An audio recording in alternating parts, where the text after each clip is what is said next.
week 13 of the fantasy baseball season, and he has a few hitters falling down the rankings. This week, the first guy is Jose Ramirez of the Cleveland Indians. So the numbers on the season overall are pretty good, in my opinion, here for Ramirez. 18 home runs, 50 RBIs, 54 runs scored, 6 stolen bases, 265 batting average, and a 345 on base. Very solid numbers besides the batting average so far this season for Ramirez. But the last couple weeks, he's been banged up a little and also slumping. 2 home runs, 6 RBIs, 7 runs scored, only a 212 batting average, and a 297 on base percentage. But Ramirez, obviously, we know he's one of the better players in all of fantasy baseball over the last 2 or 3 seasons here. And a first round pick or second round pick as well coming into the season. But right now, he's just in a little bit of a slump.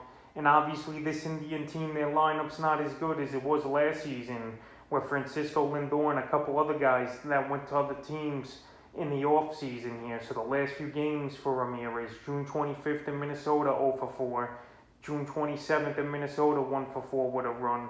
June 28th versus Detroit, 3 for 5 with a homer, 5 RBIs, and 2 runs scored. June 30th versus Detroit in a doubleheader, 1 for 3 with a homer and an RBI. And then July 1st versus Houston, 1 for 4 with a run. So right here, besides that June 28th game where he went 3 for 5, Ramirez, he pretty much hasn't done anything in the last couple weeks here, and he's definitely a hitter falling. But I think he'll get things going once again and heat up. The next hitter falling this week is Ryan McMahon of the Colorado Rockies. So McMahon, he came out of the gate smoking hot this season, is the former top prospect in the Rocky system, but now he's slowing things down again. And he's just a weird ball player in general here, is McMahon. He's up and down a lot throughout the season, and he qualifies at first, second, and third, which is good versatility in fantasy. And on the season for him, 16 home runs, 44 RBIs, 46 runs scored, 4 stolen bases, a 246 batting average,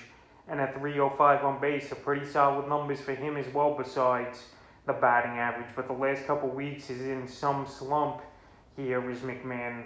No home runs, 1 RBI, a stolen base, 4 runs scored, a 161 batting average, and a 297 on base. And to go a little bit further, in the last month, he's only hitting 203 with a 279 batting average and 3 homers. So right now, the last month, he pretty much hasn't produced for fantasy owners, and definitely fallen down the rankings here.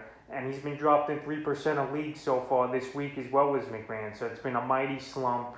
But the Rockies, they're going to go out there every day and play him here, and that's going to continue. And they're hoping, and fantasy owners are hoping, he breaks out of the slumps of the last few games for him. June 26th at the Brewers, 0 for 2 with a stolen base. June 27th, the Brewers, 0 for 1.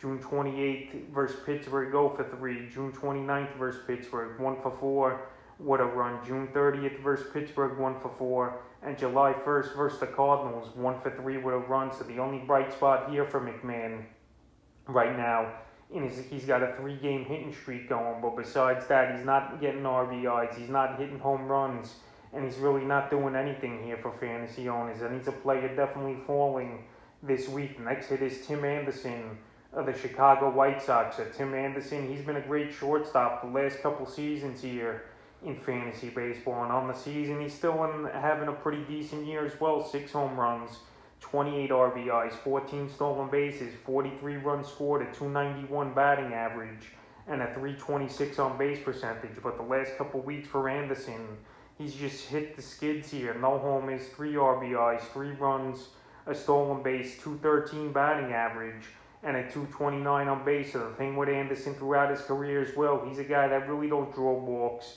And if it's a hit or nothing for him, that's the only way his on base and average, obviously, is going to go up. And right now, he's not even scoring runs.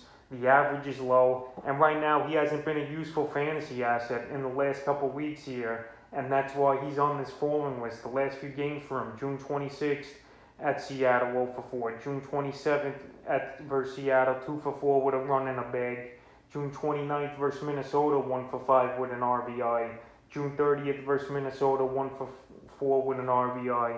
And July 1st versus Minnesota, 1 for 5. So just like McMahon, at least he's got a 4-game hitting streak here, is Tim Anderson. But right now, he's not producing to where he was early in the season.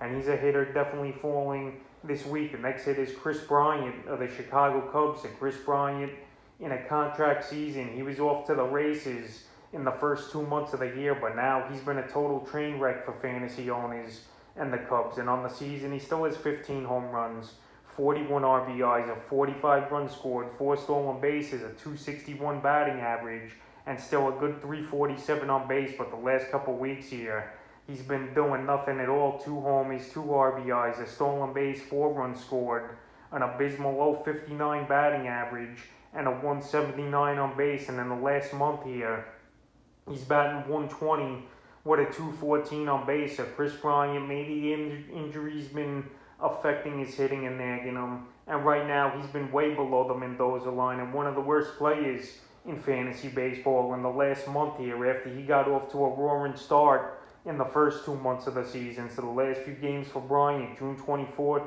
at the Dodgers, 0 for 4 with a run. June 25th at the Dodgers, 1 for 4 with a homer and an RBI. June 26th at the Dodgers, 0 for 4. June 27th at the Dodgers, 0 for 3. And June 28th at Milwaukee, 0 for 4. And the 29th, 30th, he sat of those ball games with the injury, Bryant, with a side injury. So right now, it wouldn't surprise me to see him go on the injured list here for 10 days and come back after the All-Star break, that he could refresh, regroup. And this Cub team, they got a chance here in the wild card this season. So Chris Bryant could be a big part of it, or he could be a trade chip as well at the end of the month here in July at the MLB trade deadline. But right now, he's a hitter, definitely falling. And the 5th and final hitter falling is JT Realmuto of the Philadelphia Phillies. So Realmuto, he got a big contract in the offseason, re-signing with the Phillies. And this year, it's been a mediocre year for him. 7 homers, 29 RBIs. 264 batting average, 26 runs scored, 4 stolen bases, and a 364 on base. In the last couple weeks here, he's been pretty much non-existent for fantasy owners. 1 homer, 2 RBIs, 2 runs scored, a 175 batting average, and a 233 on base. And let's go deeper into the stats as well. In the last month, he's only hitting 228 with 3 homers and 10 RBIs. So right now, he's not living up to the contract. And right now, he's definitely not the best catcher in fantasy baseball over the last couple months here. In the last few games here for Realmuto: June 25th at the Mets, 1 for 3 in that one. June 26th at the Mets, 0 for 4. June 27th at the Mets, 0 for 5. June 28th, they sat him. June 29th, 0 for 3 versus Miami. And June 30th versus Miami, 1 for 5, and then rained out July 1st. So right now, he's pretty much doing nothing for fantasy owners.